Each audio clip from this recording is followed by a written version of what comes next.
Hello दोस्तों, आपका स्वागत है। तो आज हम करेंगे CBSE sample question paper term 1 का सेट 2 है ये। ठीक है, क्लास 11 फिजिक्स।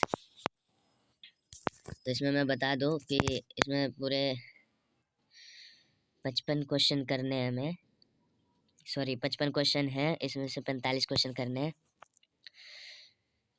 ठीक है, सेक्शन ए में 25 क्वेश्चन है जिसमें से 20 अटेम्प्ट करने हैं।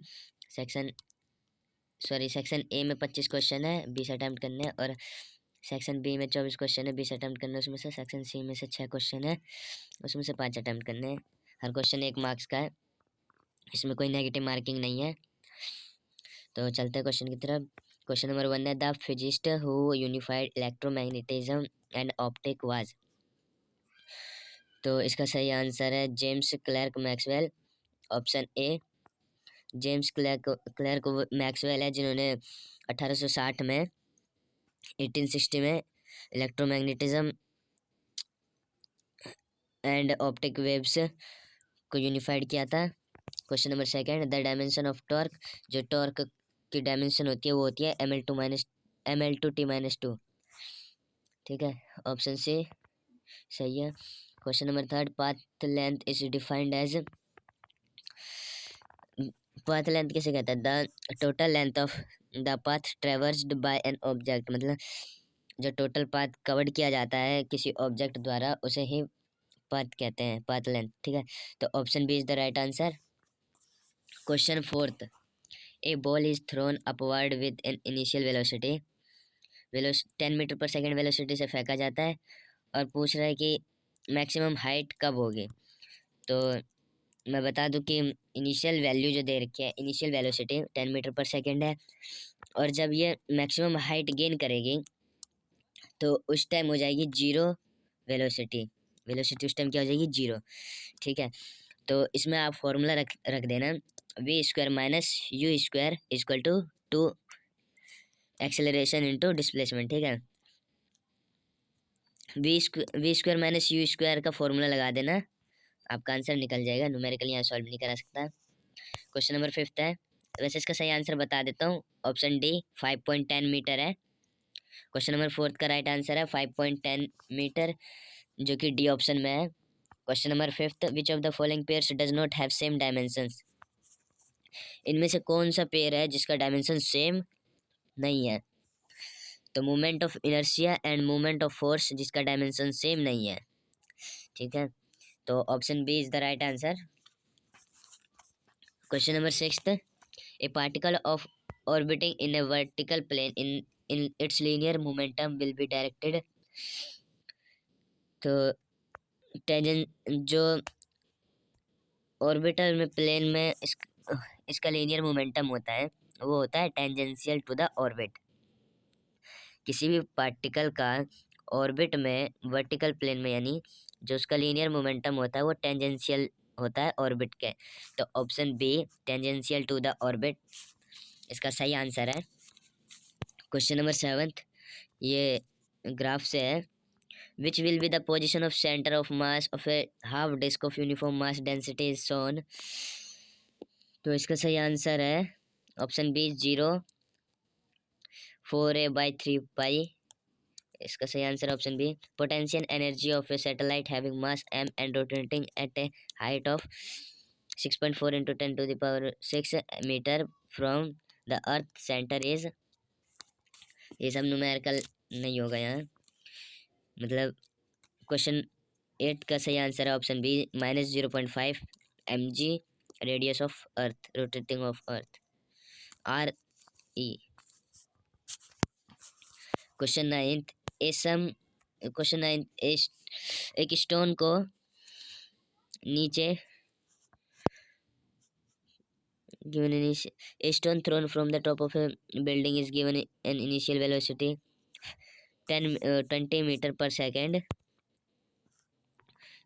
स्ट्रेट अपवर्ड, मतलब ऊपर की तरफ फेंका जाता है 20 मीटर पर सेकेंड की स्पीड से, वेलोसिटी से। तब बताना है determine the maximum height at travels in metre. तो इसमें एक्सेलरेशन दे रखा है कि 9.8 मीटर पर सेकेंड स्क्वायर लेना है। तो इसका आंसर हो जाएगा 20 मीटर पर सेकंड, सॉरी 20.4। ठीक है, इसमें भी वही फॉर्मूला लगा देना, V square minus U square equal to 2 AS। आपका आंसर सॉल्व हो जाएगा। इसका सही आंसर है option D 20.4। Question number 10th, the reason why cyclist bank when taking a sharp turn is,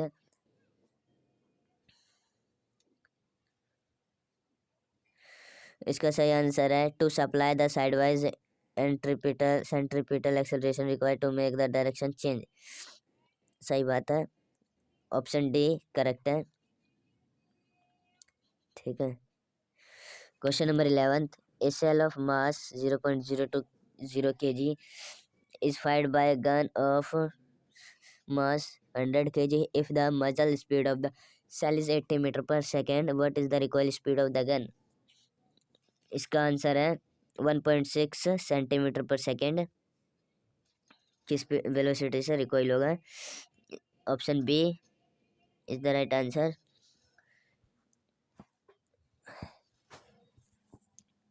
question number 12th, एक 6.0 kg box moving at 3 meter per second on a horizontal friction surface run its into a light spring of force constant 75 Newton centimeter. Use the work energy theorem to find the maximum compression of the spring. तो 8.5 centimetre इसका option B is the right answer. ठीक है, question number 13, the radius of gyration of a body about an axis at a distance of 6 centimeter from its center of mass is 10 centimeter, then its radius of gyration about a parallel axis through its center of mass will be। तो इसका सही answer है 8 centimetre, option B. Question number 14, a body of weight 72 Newton moves from the surface of Earth at a height half of the radius of Earth, then gravitational force exerted on it will be। तो इसका सही answer है 32 Newton, option D. Question number 15, the law of conservation of energy is weld. कहाँ कहाँ conservation of energy weld होता है? तो ये हर जगह होता है। ठीक है, ओनली फॉर अप्लाइड मैकेनिक्स नहीं, मैकेनिक्स में तो होता ही है, साथ में न्यूटोनियन मैकेनिक्स में भी होता है, रिलेटिविस्टिक मैकेनिक्स में भी होता है, यानी कि हर डोमेन में, across all domain of nature. तो ऑप्शन डी इज करेक्ट। ठीक है, question number 16, the significant digit in, तो यहाँ जो नंबर लिखा हुआ है 0.000532, इसका सिग्निफिकेंट फिगर है 532, यानी ऑप्शन ए। क्वेश्चन नंबर 17, इसमें for one dimensional motion displacement is the change in position and is given by. तो डिस्प्लेसमेंट कैसे आता है? Delta X equal to x2 minus x1। सही बात है, सॉरी, हाँ यही है, delta X equal to x2 minus x1। तो ये आ जाता है डिस्प्लेसमेंट। ठीक है, ऑप्शन ए सही है, सही आंसर है। फाइनल में से इनिशियली तो माइनस करते हैं जब तो डिस्प्लेसमेंट आता है ना। तो 17 का ऑप्शन ए सही है। Question number 18, an arbitrary vector v can be expressed as a sum of three mutually perpendicular unit vectors each multiplied by some scalar constant या सेम स्केलर कांस्टेंट। तो इसका सही आंसर है option C, same scalar constant. एक बार दोबारा question पढ़ते हैं। An arbitrary vector v can be expressed as a sum of three mutually perpendicular unit vectors each multiplied by same scalar constant। Option C सही है, same scalar constant. Question number 19, which of the following statement is true? कौन सा statement true है? Velocity of light in vacuum is maximum, laws of nature have identical form in all reference. तो option B correct है, velocity of light in vacuum is maximum. ठीक है, option B correct है। Question number 20, the SI unit of force is newton, सबको पता है, option सी। Question 21, ये numerical है। तो इसको छोड़ देते हैं। क्वेश्चन नंबर 22, ये भी न्यूमेरिकल है, इसको भी छोड़ देते हैं। चलो एक बार चेक कर लेते हैं, लेकिन यहाँ करवाना मुश्किल है, इसको भी छोड़ देते हैं। क्वेश्चन नंबर 23, ये भी न्यूमेरिकल है। Question number 24, vectors can be added by vector addition. सही बात है, वेक्टर एडिशन से तो वेक्टर ऐड होते हैं। Option is the right answer of question number 24। Question 25, इसमें भी न्यूमेरिकल है, इसमें बता देता हूँ मैं क्या लगेगा। An army vehicle of mass, mass दे रखा है 1000 kilogram, moving with velocity, velocity दे रखा है, and is acted upon by forward force 1000 newton भी दे रखा है। Due to the engine and retarding force of 500 newton due to friction. तब यहाँ पे देखो फ्रिक्शन फोर्स भी दे रखा है और जो फॉरवर्ड फोर्स लग रहा है वो भी दे रखा है। तो नेट फोर्स कितना लग रहा है फॉरवर्ड की तरफ, तो इसमें से आप भाग कर दोगे, यानी भाग नहीं माइनस भी कर दोगे, तो भी आपका 500 Newton, 500 Newton, half Newton force लग रहा है। सॉरी, एक्सेलरेट कितना हो रहा है आगे की तरफ, हाफ मीटर पर सेकंड स्क्वायर आगे की तरफ एक्सेलरेट हो रहा है। तो आपको यहाँ से एक्सेलरेशन मिल गया, ठीक है। और उसके बाद फिर आपको सेकंड भी दे रखा है, निकालना क्या है, what will be its velocity after 10 second. आप इसमें v equal to U plus 80 लगा दो, ठीक है। इसका आंसर आ जाएगा 15 मीटर पर second, option B. Section B start हो चुका है, ठीक है। Question number 26, a rope is wound around a hollow cylinder of mass 3 kg and, ये भी न्यूमेरिकल, इसको भी छोड़ो, ये भी न्यूमेरिकल। क्वेश्चन नंबर 27, इसको भी छोड़ो। Question number 28, a body is projected from earth's surface to become its satellite, its time period of revolution will not depend upon, उसके मास पे डिपेंड नहीं करता है, क्योंकि ठीक है, ऑप्शन बी सही है, इट्स अवर मास, क्योंकि मास के अर्थ से तो करता है, ग्रेविटेशनल कांस्टेंट से भी करता है, रेडियस ऑफ अर्थ से तो करेगा ही करेगा, ठीक है। Question number 29, two bodies of mass m and 4 m have equal kinetic energy, what is the ratio of their movement। 1:2 होगा, 1:2 किस में, ऑप्शन डी में, ठीक है। तो ये सही है। क्वेश्चन नंबर 31, ये न्यूमेरिकल है, इसको छोड़ो। क्वेश्चन नंबर 32 भी न्यूमेरिकल है, इसको भी छोड़ो, बता देता हूँ लेकिन फिर भी क्या है इसमें, इसमें मास दे रखा है इतना है, फोर्स दे रखा है और डिस्प्लेसमेंट भी दे रखा है। अब पूछ रहा है स्पीड, क्या पूछ रहा है, स्पीड। तो स्पीड, इसमें तो मास दे रखा है, ठीक है, और फोर्स दे रखा है, एक्सेलरेशन दे रखा है क्या इसमें, एक्सेलरेशन नहीं, तो पहले एक्सेलरेशन निकाल लेंगे, ठीक है। फोर्स इक्वल टू एम में से एक्सेलरेशन निकाल लेंगे, एक्सेलरेशन निकल जाएगा, उसके बाद टाइम निकालेंगे, ठीक है, सॉरी स्पीड निकालेंगे, तो आपका आंसर आ जाएगा, ठीक है। क्वेश्चन नंबर 33, ये भी न्यूमेरिकल है थोड़ा, लेकिन ये जीरो से रिलेटेड है, इसलिए एक्सप्लेन कर देता हूँ।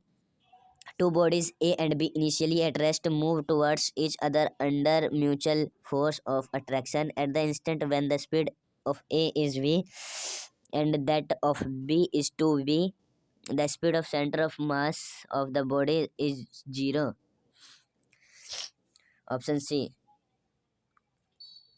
देखो, as there is no external force and the यहाँ पे कोई एक्सटर्नल फोर्स नहीं लग रहा है और दो बॉडी अपने म्यूचुअल अट्रैक्शन फोर्स की वजह से अट्रैक्ट हो रहे हैं। सो यहाँ कोई भी फोर्स नहीं लगेगा, जीरो। ठीक है, सर स्पीड हो जाएगा जीरो। क्वेश्चन नंबर 34, ये न्यूमेरिकल है, हट छोड़ो इसको। 35 भी न्यूमेरिकल है, 36 भी न्यूमेरिकल नहीं है।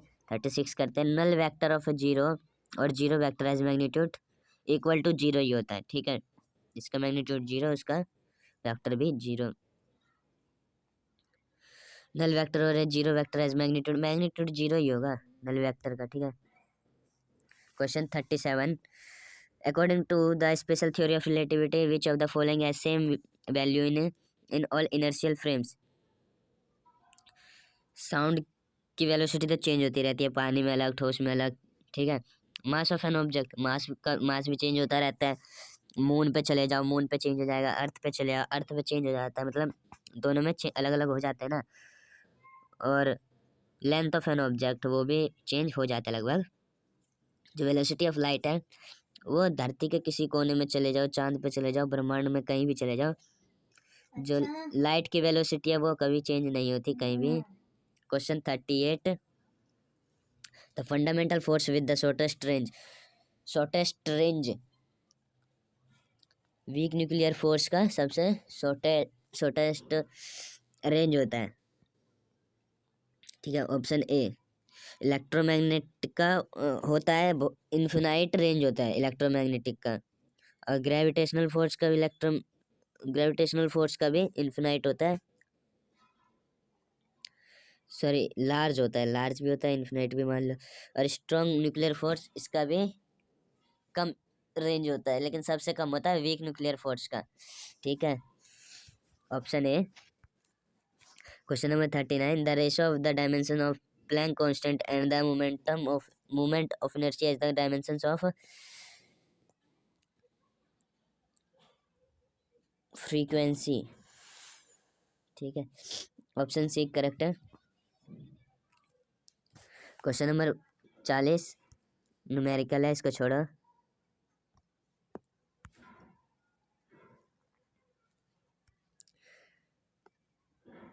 क्या पूछ रहे हैं? The figure shown is horizontal force acting on a block of mass on an inclined plane making an angle theta with the horizontal what is normal reaction and on the block। तो इसका हो जाएगा mg cos theta plus F sine theta, mg cos theta plus F sine theta. Option D, question number 40 का option D सही है। अब question 41 जो है वो न्यूमेरिकल है, इसको छोड़ दो। क्वेश्चन नंबर 42 भी न्यूमेरिकल है, 43 भी न्यूमेरिकल है, 44 भी न्यूमेरिकल है।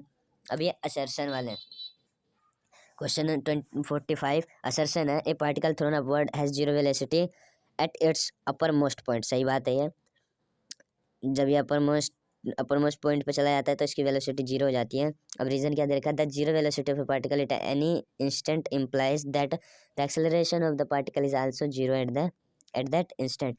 तो ये तो गलत है ना। ठीक है, रीजन तो बिल्कुल ही गलत है। इंस्टेंट में जीरो कहाँ होता है उसका एक्सेलरेशन?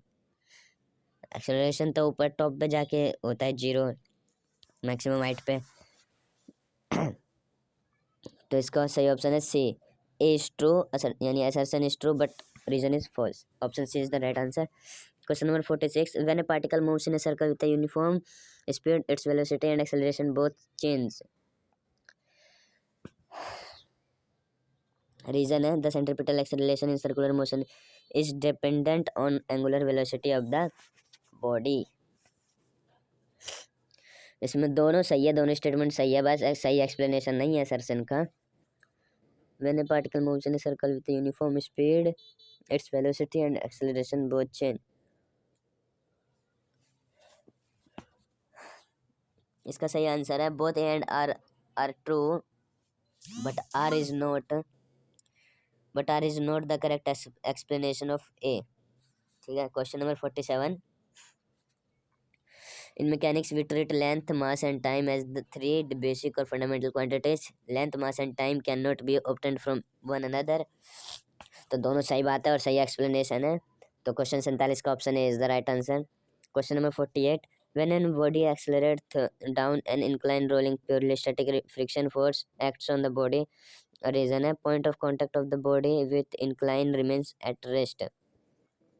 तो ये दोनों सही है statement, option A is the right answer. Question number 49, when an automobile while going too fast around a curve overturns, its inner wheels leave the ground first. Reason क्या दे रखा है? फॉर a safe turn the velocity of an automobile should be less than the value of safe limit velocity. तो इसका सही answer option B. मतलब assertion तो ठीक है लेकिन और सही एक्सप्लेनेशन नहीं करता है तो दोनों स्टेटमेंट ठीक, लेकिन एक्सप्लेनेशन सही नहीं है। सेक्शन से जो कि केस बेस स्टडी है उसमें पूछ लिया गया है, a lift is coming from 8th floor and is just about to reach 4th floor, taking ground floor is origin in positive direction upward for all quantities, which one of the following is correct. तो इसका सही answer है x less than 0, v less than 0, a greater than 0। मतलब next video में बताएंगे। ये सारे numerical हैं, ठीक है। हाँ ये न्यूमेरिकल नहीं है। In ballistic pendulum the collision is perfectly inelastic, option एक सही है। Which two principles of physics are applied to find the velocity of the bullet? Conservation of mechanical energy and conservation of momentum. Option D is the right answer. Question number 53. Question 54. The ballistic pendulum was invented by mathematician. Pendulum invented हुआ था वो mathematician के द्वारा हुआ था। सी option सही है। Ballistic pendulum has been replaced by chronograph, ठीक है। तो यहाँ पूरे 55 क्वेश्चन हो चुके हैं। आई होप आपको ये वीडियो पसंद आई होगी, ठीक है। तो मिलते हैं हम नेक्स्ट वीडियो में।